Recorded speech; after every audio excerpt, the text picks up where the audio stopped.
Bonjour tout le monde et bienvenue dans ce troisième épisode de notre série consacrée au marketing automation avec nos amis de chez Actito. Alors, premier épisode, on vous a parlé de l'histoire de l'email, ce canal qui, tel un phénix, renaît sans cesse de ses cendres, un canal qui est encore très utilisé, très efficace. Deuxième épisode, on a parlé du Customer Journey, de ce fameux parcours d'achat des utilisateurs et des différents points de contact qu'ils peuvent avoir avec votre marque et ses produits, ses services. Aujourd'hui, j'ai envie de vous parler de Permission-Based Marketing. Alors, le Permission-Based Marketing, pourquoi ? Eh bien, tout simplement parce que pour faire de l'emailing, à un moment donné, vous allez devoir collecter l'adresse email de l'utilisateur et, de préférence depuis le mois de mai dernier en tout cas, avec un consentement libre, éclairé. Je ne vais pas refaire toute l'histoire du RGPD. Alors le permission-based marketing, de plus en plus on parle aussi d'inbound marketing parce qu'on estime que c'est un bon moyen d'attirer l'utilisateur et de l'amener à vous communiquer de l'information. On parle d'inbound marketing parce que cette approche a été rendue populaire, systématisée si vous voulez en 2005 par une grande marque dont je préfère taire le nom. En soi le concept est assez vieux, il date de 1999, un livre écrit par Seth Godin dont le motto était « D'étrangers j'en fais des amis et de ces amis je fais des clients ». Et qui clairement mettait en opposition deux grandes écoles du marketing, le push marketing, donc marketing plus conventionnel, orienté vers la marque, orienté sur la masse, vraiment quelque chose de plus intrusif, dans ce sens où les tactiques utilisées vont veiller à capter violemment l'attention de l'utilisateur.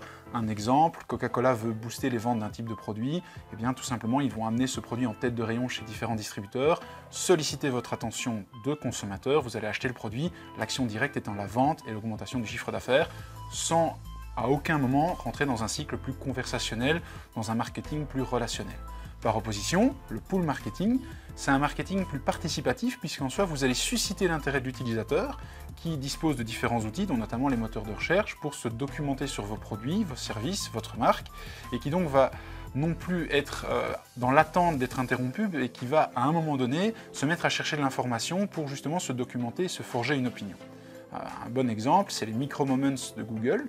Je sors de la gare, j'ai une petite faim, je vais aller sur mon téléphone, je vais faire une petite recherche pour trouver un restaurant, je vais aller voir notamment sur TripAdvisor pour avoir des avis et en fait me forger une opinion claire de ce qui est en train de se passer autour de moi et décider dans quel restaurant je vais me rendre.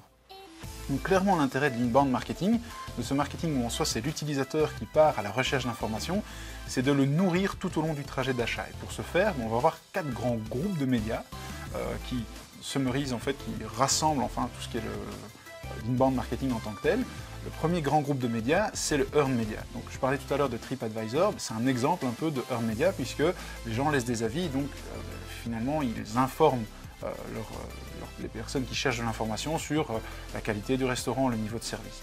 Le meilleur earned media que vous pouvez imaginer, c'est la presse. On écrit un article sur votre produit, votre solution, l'utilisateur se documente, se forge une opinion grâce à cela. Le deuxième groupe de médias, c'est le owned media. Et là, c'est votre blog. Je viens de dire que l'utilisateur pose des questions. Dans votre blog, vous allez rédiger du contenu qui répond à ces questions, qui est riche. Vous vous mettez dans les chaussettes de votre utilisateur et grâce à ça, vous l'informez, vous l'amenez un cran plus loin dans son parcours d'achat vers cet objectif qui est la conversion.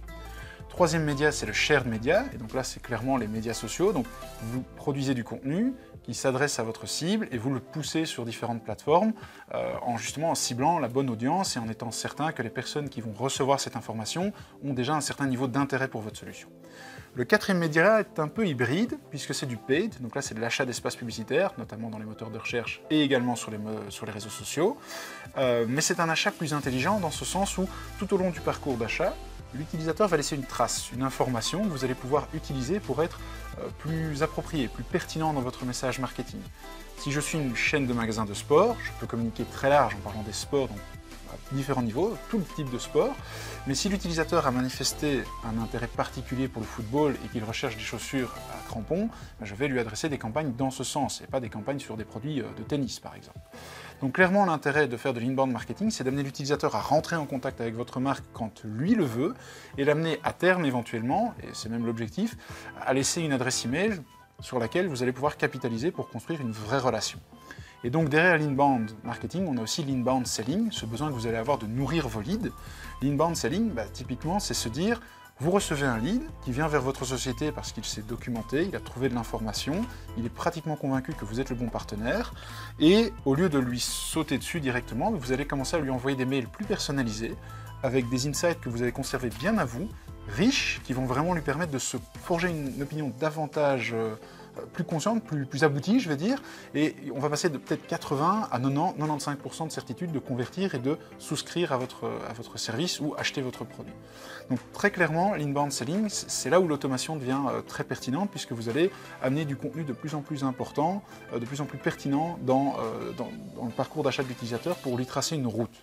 Et si je dois faire une petite analogie pour clôturer cette vidéo, typiquement vous rentrez dans un magasin, deux types de vendeurs. Le premier qui vous saute à la gorge en vous disant « Ah, j'ai des nouveautés, je vais vous les faire découvrir tout de suite », il est plein d'enthousiasme, mais en fait ces nouveautés ne vous intéressent pas, c'est un peu intrusif, un peu agressif même.